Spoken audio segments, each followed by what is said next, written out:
everyone, my name is Nancy and I love MMORPGs.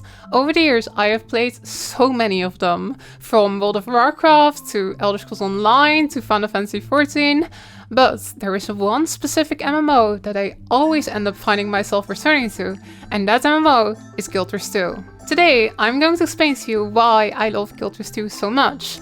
And I'm gonna be honest here, I'm gonna be trying to convince you to play Guild Wars 2. Maybe you've been thinking about it and you just need someone to convince you. Or maybe you already play and you just need someone to tell you that you made the right choice. I don't judge, I have totally done that. It makes me happy when people like the same games as me. Anyway, let's talk about Guild Wars 2. You know that feeling when you start playing a new MMO and it just feels a little bit cheap? The voice acting is bad, the art is uninspired. Or maybe you're playing MapleStory and you notice that the translations were done using Google Translate. Guild Wars 2 is the opposite of that. The game has a very high production value. Everything just feels polished and like it was created with care. The base game released in 2012, but the game doesn't really feel dated just because the art style is very good. I think that this game has some of the most beautiful maps I have seen in any MMORPG. The UI is slick and has this painterly aesthetic. The races are, in my opinion, very interesting and very unique. There's, for example, the beast-like Char and the plant-like Sylvari, and then you've also got the rat-like Asura. Before you get angry at me for saying that the Asura are rat-like, rats can totally be cute.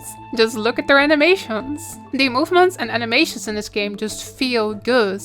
The open world maps aren't filled with invisible walls everywhere. Now, don't get me wrong, there's plenty of awesome games out there with a lot of invisible walls, but the freedom that Guild Wars 2 gives you makes for a very immersive experience. Exploring in this game is a joy. The expansions took this focus on movement and exploration even further. There are additional things for you to unlock, like gliding and updrafts, or like bouncing mushrooms and boats. The game sometimes almost feels a bit like a Metroidvania, where you get to unlock new tools that will give you access to new areas. The Path of Fire expansion added mounts, which I believe are easily the best in the industry. I wonder if World of Warcraft got maybe a little bit inspired. Mounts in Guild Wars 2 are more than just a speed boost. They all handle differently and can do different things. For example, the Raptor can jump long distances, the Springer can jump super high, and the Griffin is basically a jet plane. There are only 9 different mounts, but they're all very unique and different. Every mount does have a ton of skins though, which you can buy on the gem store. I guess my point here is that every second you play Guild Wars 2 just looks and feels good. You can tell how much passion went into creating this game. But what about the combat? The combat in this game is pretty different from combat in most other MMOs, and I mean that in a good way. The combat in this game feels like an evolution of the traditional tap target combat that we all know so well. If you have played an MMO before, it will definitely feel familiar to you, but a lot of action combat elements have been added in. In one verse, I would describe Guild Wars 2's combat as fluid. You will rarely find yourself standing still. You can move around during most attacks, you've got gap closers, you've got blinks. It almost feels a bit like playing a MOBA, you just have a lot more skills. If you want to survive in this game, you cannot just stand still. You will have to dodge attacks Dark Souls style. In the harder fights, you'll even have to think about when to dodge because you only have a limited amount available to you. You cannot just dodge spam. We're not playing Dark Souls 3 today. There are 9 unique classes who all play differently, and each of these classes have access to 3 elite specializations which further change how your class plays. For example, a Guardian can become a Dragon Hunter, a Firebrand, or a Willbender. You can further customize your playstyle by choosing your weapons, skills, traits, stats, upgrades. You can build every class in tons of different ways. I usually just go to a build website and copy what the pros do, but it is neat how much freedom there is. The first half of your skill bar is determined by the weapons you are using, and the second half is skills that you get to choose yourself. But don't be misled, this might not look like a lot of skills, but there is a lot of depth to this system. Which skills are available to you is part of the combat. You can, for example, swap to a second weapon set, and there are class mechanics that will replace your skill bar. You will have to think about when to switch your skill bars, which makes the combat a lot more interesting than just always having access to everything. The combat in this game is easy to learn, but hard to master. If you enjoy challenging yourself, you can race for your rotation at breakneck speeds and go for that top DPS boss. In this game, victory is not decided by how many hours you grinded, it is decided by your skill. That might sound pretty intimidating, but don't worry, if that doesn't sound like fun to you, there is plenty of content for you to enjoy in this game. Next, let's talk about content, and we're gonna start off by talking about open worlds. In most MMOs, open worlds feels kind of like an afterthought. There's not really much happening there, you just go there, do your quests, and move on. Guilds 2 is once again different. Instead of the world being kinda dead, there are actually things happening. There might be a fort under attack by centaurs, or there might be a beekeeper whose honey is being stolen by bears, or there might be a gigantic shadow monster appearing out of nowhere in a swamp. This is the dynamic event system, and it is the main content of Guild 2's open worlds. There are fun small events which you can do by yourself, but there are also large-scale meta events. These meta events can span an entire zone. In order to be successful, you will have to coordinate with a gigantic team. Some of these are a bit like open world raids. Coordinating large groups of people to successfully complete these has been some of the most fun I have ever had in a video game. DPS! DPS!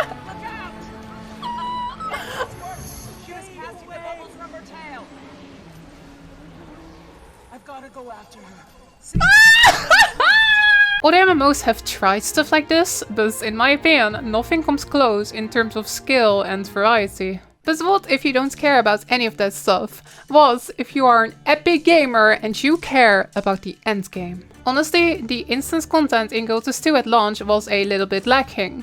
We had a set of dungeons, but that was pretty much it. However, the game has been out for almost 10 years and a lot of instance content has been added. For 5-man content, we have the Fractals of the Mists. Fractals are basically dungeons, but as you play them, you unlock higher and higher difficulty settings.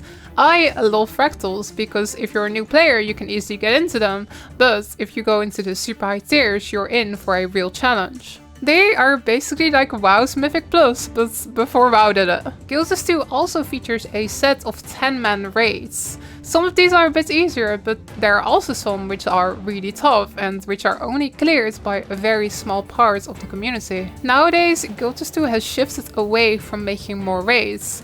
Instead, they make strike missions, which are basically standalone raid bosses. The newer ones also have 2 difficulty settings, which makes them a lot easier to get into for new players. Now here is something which might sound a little bit odd at first. Guild 2's endgame has no gear treadmill. ArenaNet never increases the level cap, and the best gear from a couple of years ago is still the best gear now. This means that ArenaNet isn't adding any new gear tiers to keep you playing constantly, but it also means that if you take a break, it's really easy to get back into Guild 2's endgame. This is a huge reason why I keep coming back to Guild 2. When new content gets released, I can just hop straight in and I don't have to grind for gear first. Old content does not get trivialized by new gear. Once you've geared up your character and once you have a good build, the only way to increase your damage is to get better. Still though, to keep playing, you kinda wanna have a goal to work towards. If that goal isn't better gear, then what is it? The ultimate goal for most Guild 2 players is legendary gear. Legendary gear doesn't even get you better stats, but the skins tend to be absolutely gorgeous, and legendary gear offers a lot of quality of life. For example, you can freely swap the stats on your legendary gear, which makes it really easy to try out new builds. Some legendaries just cost you a lot of gold, but there are also legendaries which you can only get by raiding, fractals or PvP. Speaking of PvP, if that is your thing, there is a lot for you to like here as well. Personally, I don't actually play that much PvP myself.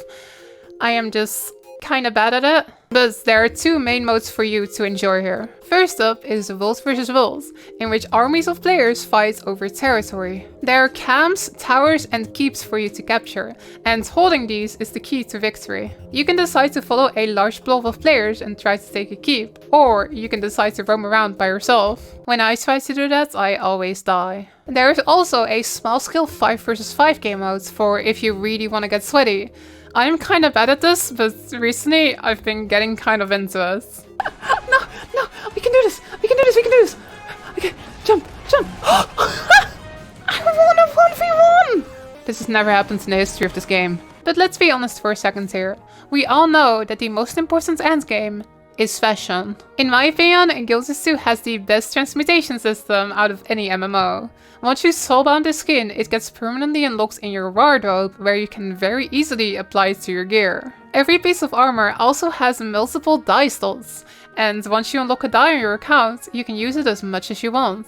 Many players are really into fashion wars, and the game facilitates that really well. The monetization in this game is also, in my opinion, really fair. There is no subscription fee, so if you get bored, you can just drop out and come back whenever you feel like it. The base game is also entirely free with just a small amount of limitations. Have you heard of the critically acclaimed MMORPG Guild Wars 2 with a free base game and no playtime restrictions? In my opinion, the cash shop is also fair and not pay to win. You can spend money on convenience items and skins, but you cannot spend money to gain a significant advantage over other players. There is also a currency conversion between the cash shop currency and gold.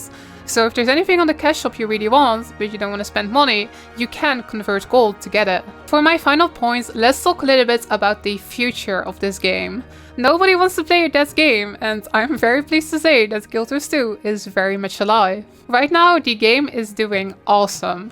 This year's expansion has outsold the one that's released in 2017, and over the past couple of years, the active player base in Guild Wars 2 has doubles. The game is also slated to come to Steam somewhere later this year, which should further increase its player base.